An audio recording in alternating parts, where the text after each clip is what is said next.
सही काम करने का मतलब बुद्धू बनना नहीं होता। तुम अगर ये मानसिकता लेकर के चलोगे, या आप में से कोई और लोग भी होते हैं ना कि गुड गाइज फिनिश लास्ट, कि आप अगर अच्छे आदमी हो तो आप जिंदगी में सबसे पीछे रहोगे और मार खाओगे और लात खाओगे, ये अगर पहले से सोच के चलोगे तो फिर तो तुम सच्चाई को हरवाने का काम कर रहे हो।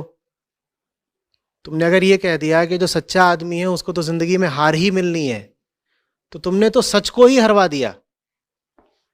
ऐसे नहीं मानते, सच के साथ भी रहना है और सफल होके भी दिखाना है। नहीं तो हम क्या कह रहे हैं कि जो सच्चा जीवन जीने लग गया उसकी दुर्दशा ही होगी, हम ऐसा कह रहे हैं क्या? और अगर सच्चा जीवन जीने वाले की दुर्दशा ही होनी है तो फिर सच की ओर कोई क्यों आए? फिर तो झूठ और फरेब पे ही काम चलने दो ना। तुम वैष्णव मोमोज क्यों नहीं बेच सकते? ये तुम ढाबे पे आते हो, वो इतना बड़ा बड़ा क्यों प्रचारित करते हैं शुद्ध शाकाहारी वैष्णव ढाबा? क्यों करते हैं? उन्हें भी व्यापार ही करना है ना।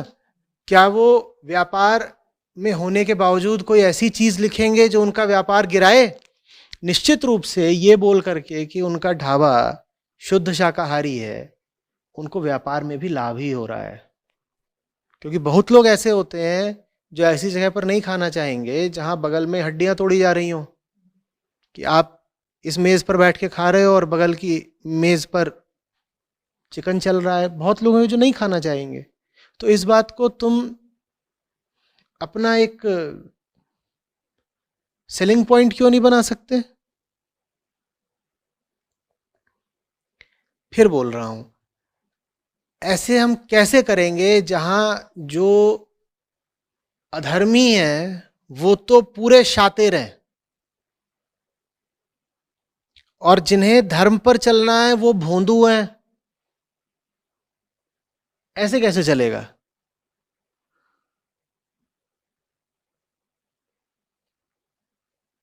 कृष्ण जैसा होना पड़ेगा ना, कि धर्म भी समझ में आता है, धर्म परायण भी है, गीता भी है, और युद्ध नीति भी जानते हैं। अर्जुन का अहंकार तोड़ना भी जानते हैं और दुर्योधन की जांघ तोड़ना भी। और अर्जुन का अहंकार तोड़ने के लिए गीता है तो गीता सही, और दुर्योधन की जांघ तोड़ने के लिए अगर अनीति करनी पड़े तो अनीति भी सही। नहीं तो युधिष्ठिर ने तो मामला सब तबाह ही कर दिया था, जीता जिताया युद्ध दुर्योधन के हाथ पर रख दिया था। पता है ना क्या बोल दिया था दुर्योधन से? वो छिपा हुआ था तालाब में, तो उससे बोलते हैं कि अच्छा ठीक है, तुम चुन लो इन हम पांचों में से तुम्हें किससे युद्ध करना है, और अगर हम पांचों में से तुमने किसी एक को भी हरा दिया तो सिंहासन तुम्हारा है। कृष्ण ने माथा पीट लिया, बोले आप सोच समझ के तो बोला करिए, क्या वचन दे दिया आपने? युधिष्ठिर बोले वो तो हमारी आदत है ऐसी, हम। अभी दुर्योधन की खुददारी थी कि वो बोला कि तुम पांचों इस लायक ही नहीं हो कि तुमसे युद्ध करूं, करूंगा तो मैं उससे जो मेरी टक्कर का है, मैं भीम से करूंगा। वो ये भी बोल सकता था कि मैं युधिष्ठिर से करूंगा या सहदेव से करूंगा, वहीं पर खेल खत्म हो गया होता।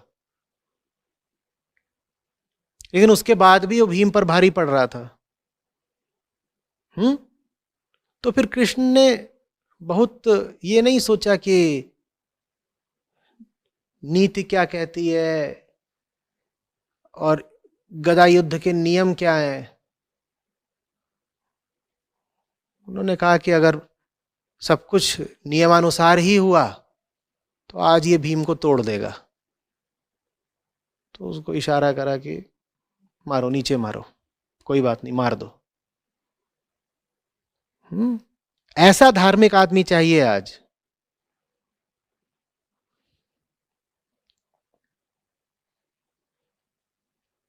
होता उल्टा है। मैं जितने भी कपटी लोगों से मिलता हूं, उनकी धूर्तता की कोई सीमा नहीं। उनका दिमाग चल रहा है, वो महत्वाकांक्षी हैं, वो कुछ भी कर दिखाने को तैयार हैं, उनमें ऊर्जा पूरी है, वो दुनिया पर छा जाने के लिए हौसला रख रहे हैं, उनका आत्मविश्वास देखो। और मैं जितने भी तथाकथित सच्चे लोगों से मिल रहा हूं, वो ऐसे हैं कि हम तो जी राम जी के भक्त हैं, हम तो कुछ नहीं करते, हम तो बस भजन करते हैं, डर जाते हैं। आचार्य जी क्या करें, आचार्य जी गोद में बैठा लो। ये क्या चल रहा है? ऐसे काम चलेगा?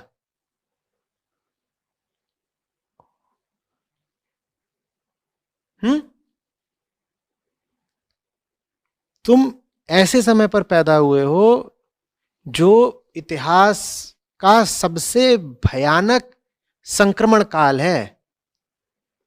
संक्रमण से मेरा मतलब कोरोना नहीं है। संक्रमण काल मतलब इस समय आदर्शों का, धर्म का जो संकुचन है, जो त्रासदी है, वैसी कभी नहीं देखी गई। और आज के समय में अगर तुम गोलू बन के बैठ जाओगे, भोंदू बन के बैठ जाओगे, तो फिर तो अधर्म ने मैदान मारी रखा है। वो लोग तो जीते ही हुए हैं, नहीं जीते हुए हैं। सारी सत्ता उनके पास, ताकत उनके पास, पैसा उनके पास, वो तो छाए ही हुए हैं, संगठित वो हैं। उनको कैसे हरा पाएंगे फिर हम? बुद्धि कहां है, हौसला कहां है? यह सारा बुद्धि और हौसला हमने पापियों के हिस्से ही छोड़ दिया है।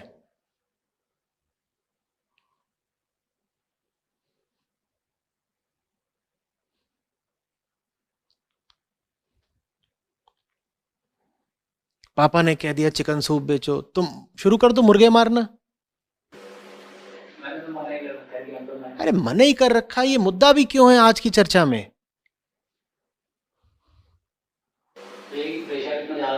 वो प्रेशर कैसे दे पा रहे हैं तुम्हें? तुम गद्दे हो। वो भी आ जाते हैं काउंटर पे सामान वामान देखने के लिए इस तरीके से। क्यों आ जाते हैं? तुम्हारी दुकान है। पापा को तो मना नहीं कर सकते। क्यों नहीं मना कर सकते? दुर्योधन तो भाई था भीम का, वो जांग तोड़ सकता है, तुम पापा को नहीं मना कर सकते? माया मां की शक्ल लेके आ सकती है और पाप पापा की शक्ल लेके आ सकता है, तो उनसे लड़ेंगे नहीं हम? बोलो।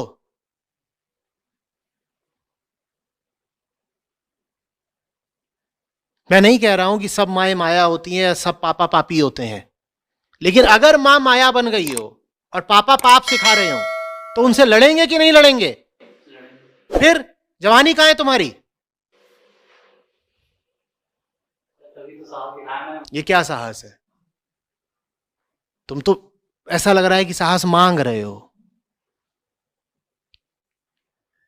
अध्यात्म में कमजोरी के लिए कोई जगह नहीं होती है। जिंदगी में ही कमजोरी के लिए कोई जगह नहीं होती है। गुनाह है कमजोरी। ये लुचुर पुचुर ऐसे कैसे जियोगे? और सर जहाँ मैं काम करता हूँ मतलब वहाँ पे ये सब मतलब सारे सैंडविच सर्व होते हैं, तो फिर उसमें ये भी नॉन वेज भी सर्व होता है, वेज भी सर्व होता है, सारे सैंडविच सर्व होते हैं।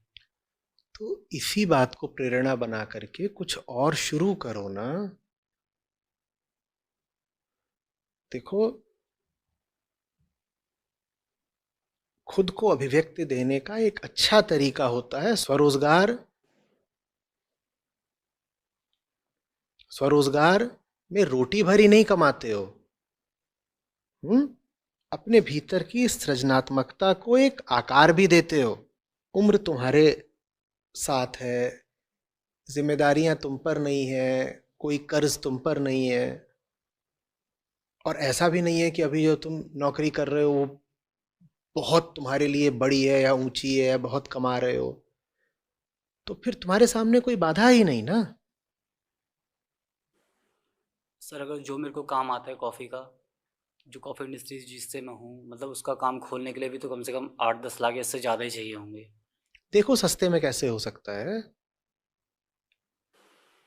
और जिस एरिया में मैं अगर जो मैं दुकान भी लूँगा या रेस्टोरेंट टाइप का लूँगा तो उसका किराया कम से कम 50,000 1 लाख, कम से कम 50,000 तो होगा ही। ठीक है, मत करो। यही सुनना चाहते हो तुम, मत करो। कोई भी काम आसान तो होता नहीं। तुम जिसके सामने अपनी मजबूरियां गिना रहे हो, अगर उसने अपनी मजबूरियां गिनी होती तो तुम उसके सामने नहीं बैठे होते। तुम तो फिर भी कोई ऐसा काम करने जा रहे हो जो काम कहलाता है। जो मैंने काम करा है वो तो काम कहलाता ही नहीं है। तुम तो फिर भी एक उद्योग, एक इंडस्ट्री के हिस्से बनने जा रहे हो। और मैं ही अगर ये काम करने के विरोध में तर्क ढूंढने लग जाता तो मुझे एक नहीं 100 तर्क मिलते। मजबूरियों का कोई अंत नहीं होता, और मजबूरियां गिनाने वाले को समझाया नहीं जा सकता।